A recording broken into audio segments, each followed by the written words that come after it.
Hey, what's up? It's Kip. Time for another video. Today I'm going to show you how I tie my slow jigging assist hooks, and we're going to be tying the back hook and the front hook. I'm using a thicker fluorocarbon. This is 30-pound test so that it's easier to see in the camera.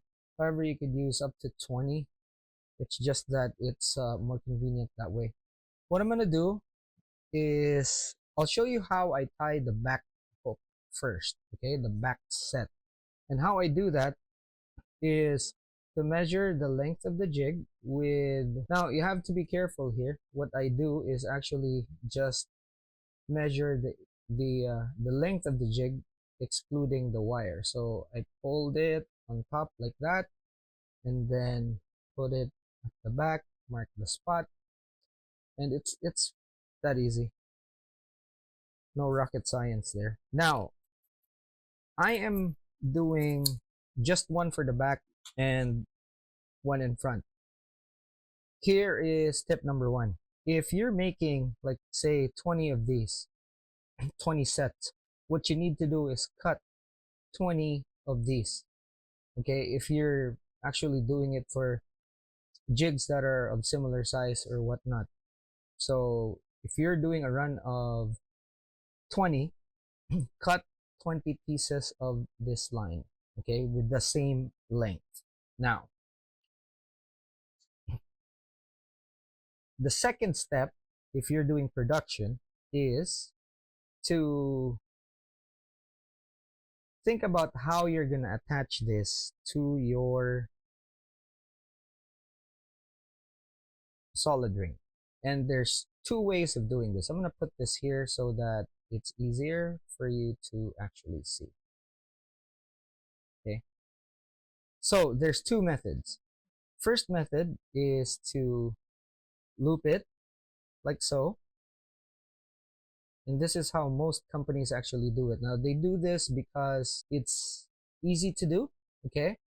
And more importantly, it's cleaner. So they do that, tighten it, and then bind.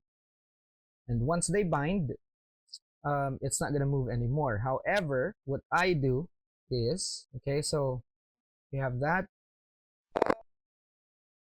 I take this, twist it, and then go over like so, and then you take your puller, okay, and then make sure that both of these are equal. You pull it, sometimes it kind of tangles, so all you have to do now is actually just tighten this. You need a pair of pliers, and it's also a good thing because you are going to want to fray the end of this. You want it to flatten for the next process. So pull it tight until it's tight, and make sure that both of these are even. Okay, there we go, and that will not move. There we go. So I like doing this as opposed to binding, because if you're doing it like this, there's nothing else, there's nothing that could unravel. Okay, so that's, for me, this is kind of a something that's not negotiable. Okay, so I do that, easy, fast. Now, again, if you're doing 20 of these, do them all at the same time. It'll help save time. One of the things that I actually use a lot is this foam block, and this is from a flip-flop.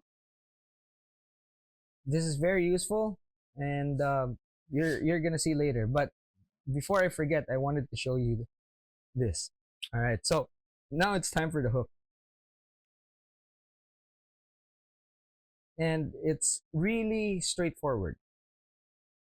Okay, I'm gonna show you a few tricks here, and what I am using is actually a rotary.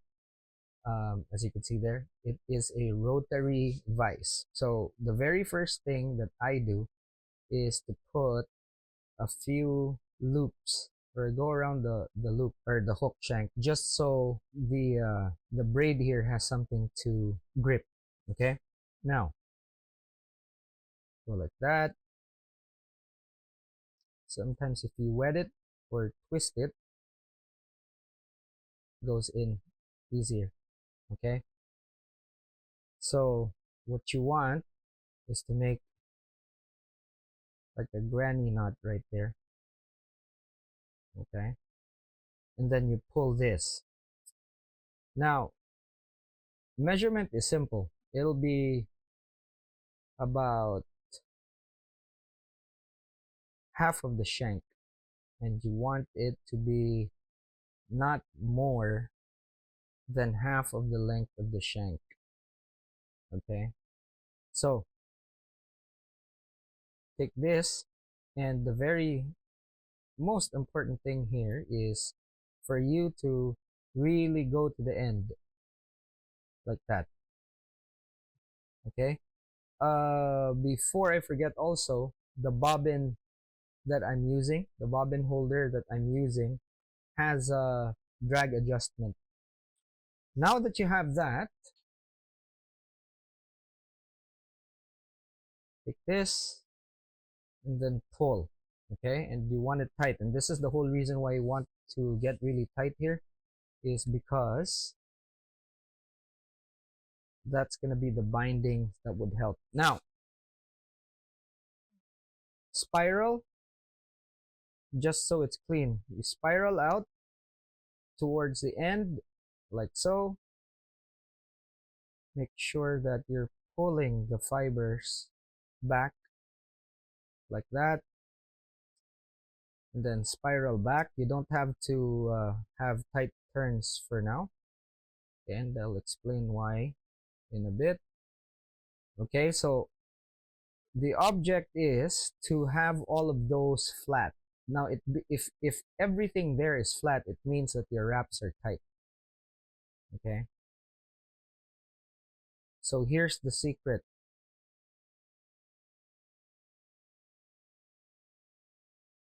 Go like that. Okay, and then now you could just tension this, your bobbin holder, and turn like so.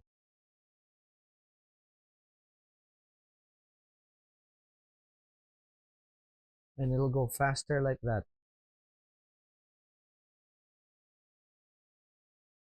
Go 2 or 3 times. It depends on how thick your braid is, but the thinner your braid is for binding, the better it would be and the cleaner it would look.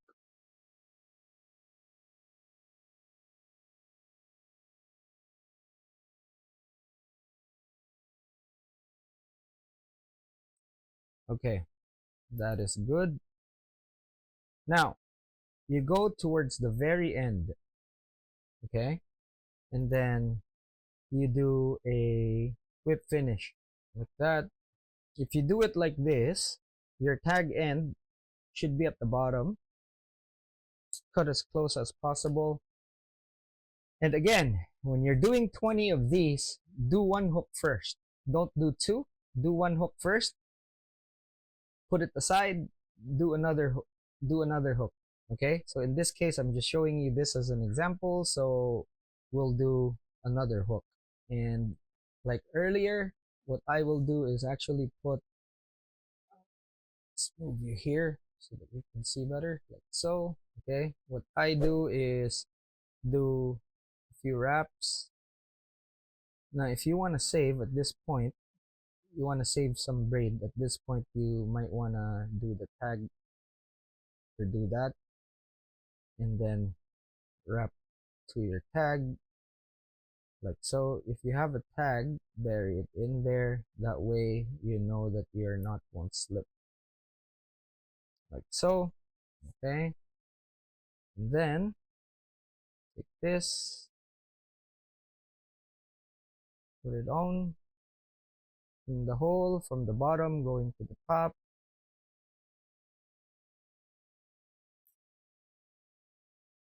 If you're not, like that.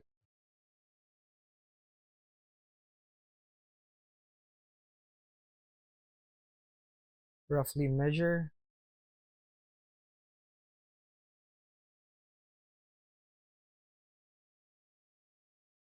like so. Should be it. Yeah. Okay. Now, before you even touch that, what you need to do is go around, okay, through the solid ring, okay. So that's a few times around solid ring.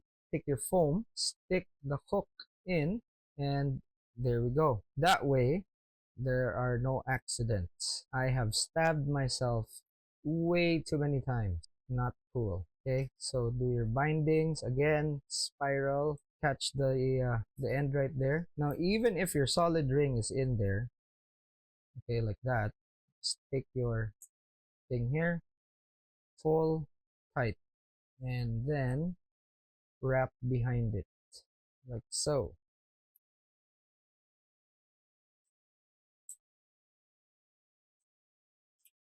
Okay, you do the same thing. And now that the other hook point is not bothering you, you can do your knots easier. You know, it's very difficult to have a point exposed while you're doing this thing. Again, it'll be on the bottom if you do it right. Cut that, you're good to go. So the only thing left to do is to actually stretch it.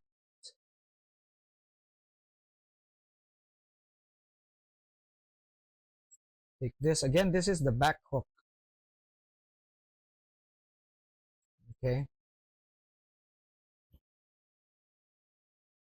take this thing, put it on there. This will pretty much set everything and pretty much equalize the hooks and also tighten this. Okay, what you want to do is also do them individually so that you know that it's tight. Okay,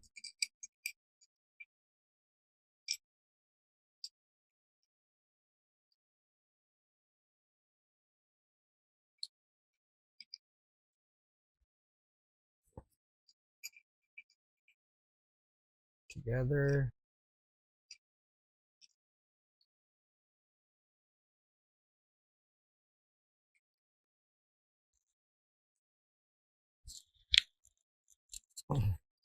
Okay, that's it. Now, last thing is to double check everything and see how it actually measures on the jig. So measure it out like so. You'll see that actually looks good. So for the front hook, just so we have a differentiation between the front and the back, what I'll do is actually use this blue one.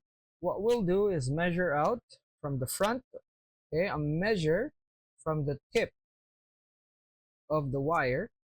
Then I'll go down to where I want the hook to sit, which is there. And then I'll fold it, stretch it out like so. Take the braid and cut it. Okay, now, again, if you're doing 20 of these, it would be very ideal to take 20 lengths, okay, so that you'll have 20 pairs. So basically, if you're doing 20 jigs, what's going to happen is that you will end up doing 40 assist hooks. Okay, now, the next job is for us to take the core off of this because this is not um, one of those braids that actually have the fluoro. If it's just a short length, what you could also do is just pass the fluorocarbon inside, okay, and it'll work. It'll work. You just have to have the right angle, see, like that, okay, and then push it in straight like so. Better if actually going down, because it's kind of easier doing that. And then you can stretch it like so. So, like that, you can see it. And just so you'll have enough, always cut with an excess. Okay, so there's excess here, there's excess here. Okay, braid. All right, so as with the last step, the next one would be actually putting the solid rings. Okay, so again, there's two methods here. We've done the one before, so for this, I think it's just fair that we actually do the other method, which is to just loop it.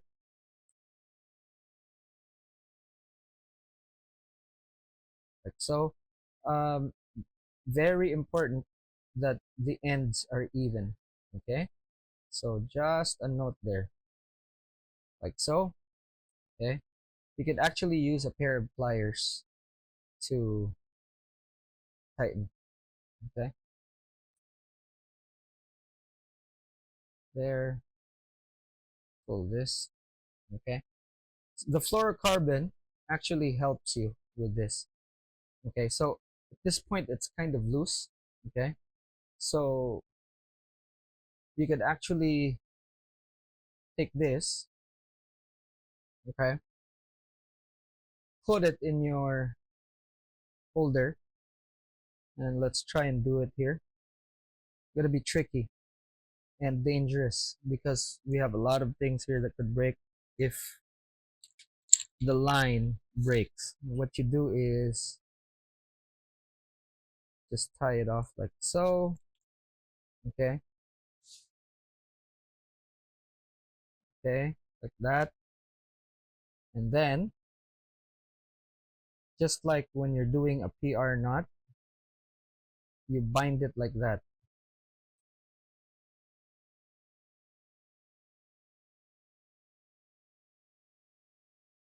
Okay, you have a designated stop that you have chosen, and then you can go back.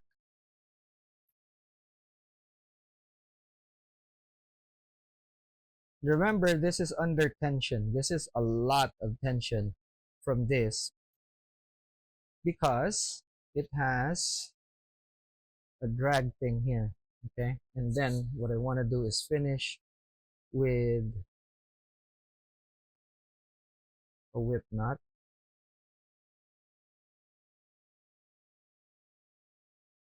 Okay, so when you're in production mode, again, what you want to do is actually do all of these at the same time. So if you're doing 20, you have to do this step 20 times. The very last step, of course, is applying super glue. And after that, it would be whatever finish you want. Okay, now, there we go. Now, if you have those cottony looking things, the phrase, what you need to do is actually just apply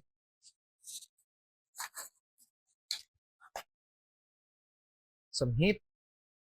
Okay, and then like that, and you'll see there's no phrase, like so. So look at that, it's super clean.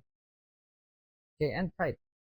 Okay, so from here, it'd be just a simple snip on the fluorocarbon, and you can see there, it's perfectly made. Okay, that's it. It's that simple. Nothing too complicated. So we'll now, as soon as you have 20 of these, because you're doing production, right? You have 20 of these,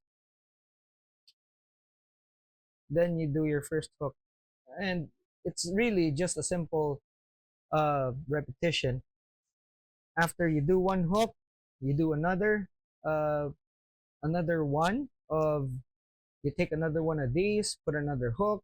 So basically, you put one hook first, put it down after binding it, and then you're doing just one step at a time, but you're doing like 20 at a time. What I always do is leave a tag, fold the tag.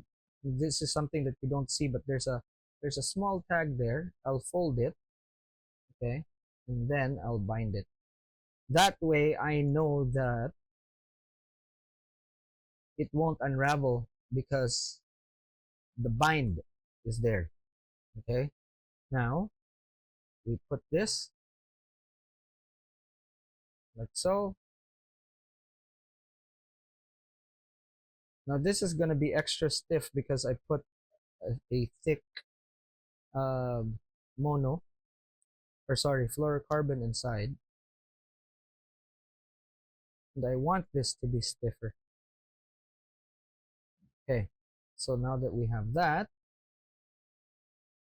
we just take this, tighten, there we go, and then while I'm having tension here, I'm going to wrap the end a couple of times like so.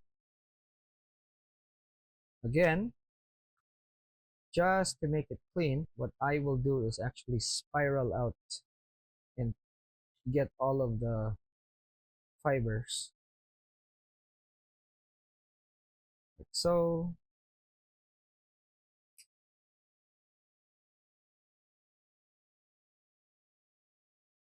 Spiral in.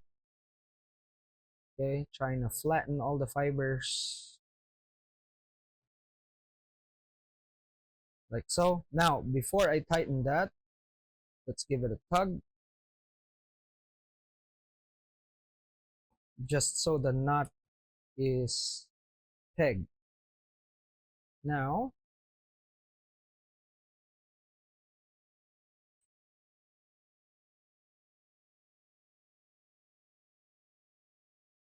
I put the rest of my bindings. Now, with fluorocarbon, it tends to do that and it just bounces around. So what you could do is actually just peg it or go through the solid ring like that, and it's not gonna bother you anymore. Oops, sprung out.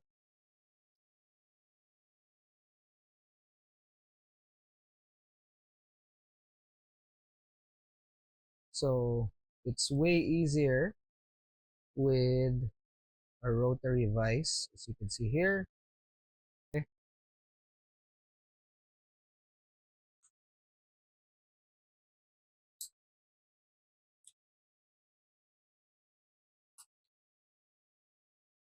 Give it a tug. There we go.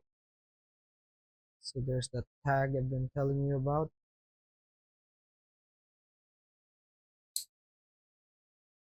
Okay, so I wrap that so I know my bindings are not going anywhere because the tag end is bound.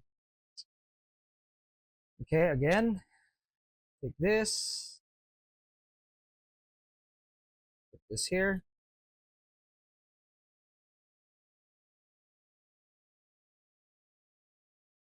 make your knot.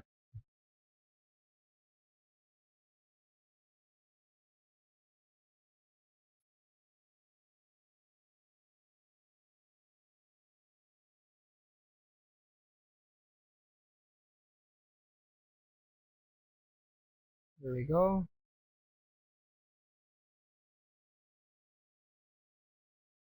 Adjust.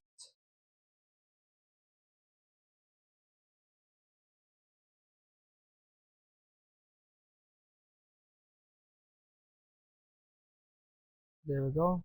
That should be it. This one's still a bit short, but that's okay because we still have to pull things. Okay, there goes the trick again. As you can see, out of the way. It's that. Pull tight. Always at the back. Clean. Okay.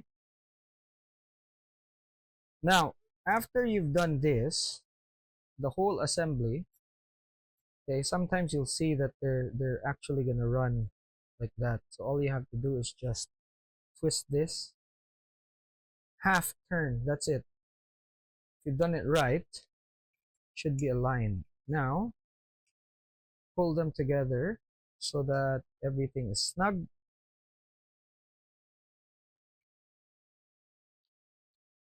Okay, and then do one at a time. Be very careful. Hooks are very sharp. Okay, now the other. Okay, see? Then do both, like so. There you have it. You can see, perfect. The super glue is not so that it holds the knot. What it is so that it protects the knots, because if you've done this right, these knots are this whole binding is solid. So all the super glue does is actually protect all of this from unraveling. It's not something that would make this strong. That's it. It's simple.